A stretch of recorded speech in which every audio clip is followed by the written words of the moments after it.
বিদ্যুৎ সরবরাহে ভয়াবহ সংকট ও দীর্ঘ সময়ের লোডশেডিং নিয়ে ক্ষোভ প্রকাশ করেছেন মুফতি গিয়াসউদ্দিন তাহেরি। তিনি অভিযোগ করেছেন, বিদ্যুৎ অফিস থেকে এক সপ্তাহের মধ্যে পরিস্থিতি স্বাভাবিক হওয়ার কথা জানানো হলেও 2 সপ্তাহ পরও সংকট কাটেনি, বরং বিদ্যুৎ উৎপাদনে ঘাটতি আরও বেড়েছে। প্রধানমন্ত্রী তারেক রহমান বলেছেন, বাংলাদেশের সব ধর্মের মানুষ বসবাস করবে, কিন্তু ইসলামকে আমরা ইসলামের মতোই এগিয়ে নেব।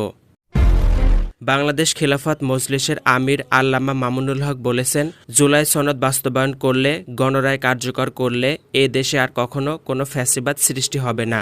আমরা সরকার পতন চাই না, আমরা চাই সরকার যেন ফ্যাসিবাদ না হয়ে ওঠে। প্রধানমন্ত্রী তারেক রহমান চট্টগ্রামের বন্যায় ক্ষতিগ্রস্তদের মধ্যে সহায়তা বিতরণ অনুষ্ঠানে যোগ দিয়ে বলেন, দেশের মানুষের জন্য কাজ করতে গিয়ে আমরা দেখছি কিছু রাজনৈতিক দল বিশৃঙ্খলার চেষ্টা করছে। যেভাবে তারা স্বাধীনতা যুদ্ধের বিরোধিতা করেছিল, যেভাবে তারা ৮৬ সালে এই চট্টগ্রামের মাটিতে বলেছিল, যারা নির্বাচনে যাবে তারা জাতীয় বেঈমান হবে। সৌদি আরবের একটি সোফা কারখানায় ভয়াবহ অগ্নিকাণ্ডে নওগাঁর আত্রাই উপজেলার 7 জন প্রবাসী বাংলাদেশি শ্রমিকের মর্মান্তিক মৃত্যুতে গভীর শোক ও দুঃখ প্রকাশ করেছেন প্রবাসী কল্যাণ ও বৈদেশিক কর্মসংস্থান মন্ত্রী আরিফুল হক চৌধুরী। ইসরায়েল সত্য না মানলে আগামী সেপ্টেম্বরের শুরুতে নির্ধারিত আলোচনায় অংশ নেবে না লেবানন। দেশটির প্রতিনিধি দলের নেতৃত্বে ঘনিষ্ঠ একটি সূত্রের বরাত দিয়ে এ তথ্য জানিয়েছে দেশটির একটি সংবাদ মাধ্যম। নোয়াখালীর বেগমগঞ্জ উপজেলার রসুলপুরে বাড়িতে ঢুকে যুবদলের সাবেক এক নেতাকে গুলি করার অভিযোগ উঠেছে জামাতের নেতাকর্মীদের বিরুদ্ধে। ওই যুবদল নেতা গুলিবিদ্ধ হয়ে আহত হয়েছেন। এশিয়ার বাজারে সপ্তাহের প্রথম কার্যদিবসে অপরিশোধিত জ্বালানি তেলের দাম বেড়েছে। ইরান ও ওমানের মধ্যে আলোচনার পর হরমুজ প্রণালী আবারও খুলে দেওয়া হবে কিনা তা নিয়ে অনিশ্চয়তা থাকায় তেলের বাজারে এই ঊর্ধ্বগতি দেখা দিয়েছে। প্রধানমন্ত্রী তারেক রহমানের সঙ্গে প্রথমবার সৌজন্য সাক্ষাৎ করতে যাচ্ছেন ঢাকায় নিযুক্ত ভারতীয় হাই কমিশনার দীনেশ ত্রিবেদী। সোমবার 10 আগস্ট বেলা 11টায় সচিবালয়ে প্রধানমন্ত্রীর কার্যালয়ে এ বৈঠক হওয়ার কথা রয়েছে। সৌদি আরবের রিয়াদে একটি সোফা তৈরি কারখানায় ভয়াবহ আগুনে দগ্ধ হয়ে 16 জন মারা গেছেন। এদের মধ্যে 10 জনের বাড়ি নওগাঁর আত্রাই উপজেলায়। ইউক্রেন যুদ্ধে রুশ বাহিনীর পক্ষে লড়াই করতে রাশিয়ায় অন্তত 50,000-এরও বেশি নতুন সেনা পাঠাচ্ছে উত্তর কোরিয়া। ইউক্রেনের প্রেসিডেন্ট এ দাবি করেছেন। মাত্র 10 দিনের ব্যবধানে মালদ্বীপে বসবাসকারী 8 জন বাংলাদেশি নাগরিকের মৃত্যু হয়েছে। এই ঘটনায় প্রবাসীদের মাঝে উদ্বেগের পাশাপাশি বিভিন্ন মানবাধিকার সংস্থাগুলোও উদ্বেগ প্রকাশ করেছে। কক্সবাজার ও চট্টগ্রাম জেলা সফরের অংশ হিসেবে দিনের শেষ কর্মসূচিতে চট্টগ্রামের দলের সাংগঠনিক সভায় যোগ দিয়েছেন বিএনপির চেয়ারম্যান ও প্রধানমন্ত্রী তারেক রহমান। সভায় তিনি দলের সাংগঠনিক কার্যক্রম আরও শক্তিশালী ও গতিশীল করার পাশাপাশি তৃণমূলের নেতাকর্মীদের মানুষের কাছে গিয়ে তাদের সুখে দুঃখে পাশে দাঁড়ানোর নির্দেশ দিয়েছেন। চলতি বছরের এইচএসসি ও সমমান পরীক্ষার ফল প্রকাশ সোমবার 10 আগস্ট প্রকাশ করা হবে। সকাল 10টার পর থেকে মোবাইল ফোনে SMS শিক্ষা বোর্ডগুলোর ওয়েবসাইট এবং নিজ নিজ শিক্ষা প্রতিষ্ঠান থেকে এই ফলাফল জানতে পারবে শিক্ষার্থীরা। নোয়াখালীর সদর উপজেলায় জামিনে কারামুক্ত কার্যক্রম নিষিদ্ধ আওয়ামী লীগের নেতাকর্মীদের ফুলের মালা দিয়ে বরণ করতে গিয়ে দলটির 4 নেতাকর্মী আটক হয়েছেন। সৌদি আরবের সোফা কারখানায় ভয়াবহ অগ্নিকাণ্ডে 17 জন প্রবাসী বাংলাদেশের মৃত্যুতে গভীর শোক ও দুঃখ প্রকাশ করেছেন প্রবাসী কল্যাণ ও বৈদেশিক কর্মসংস্থান মন্ত্রী আরিফুল হক চৌধুরী।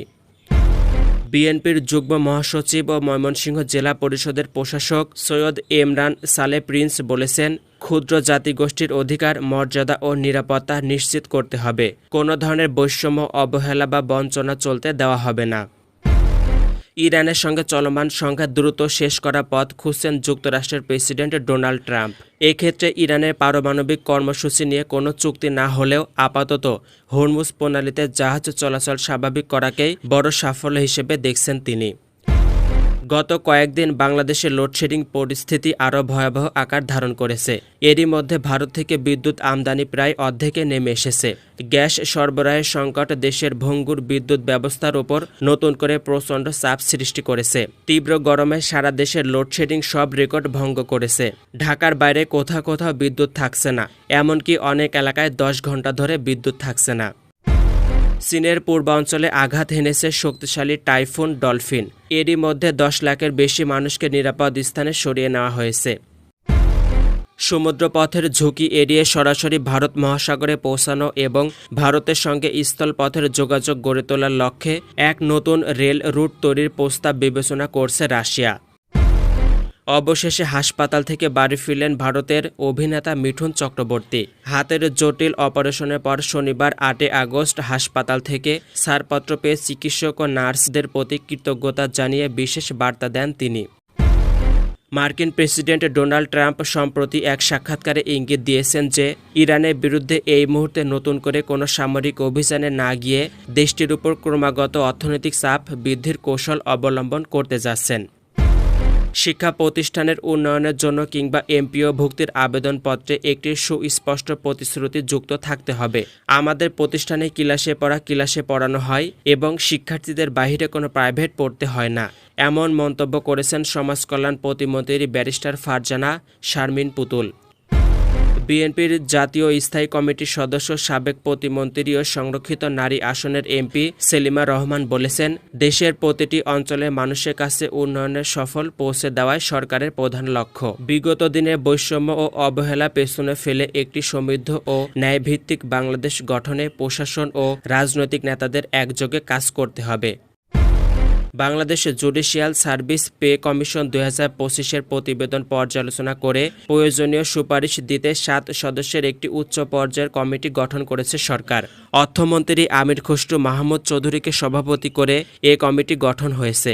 এতে সরকারের একাধিক মন্ত্রী ও সংশ্লিষ্ট কর্মকর্তাদের সদস্য করা হয়েছে।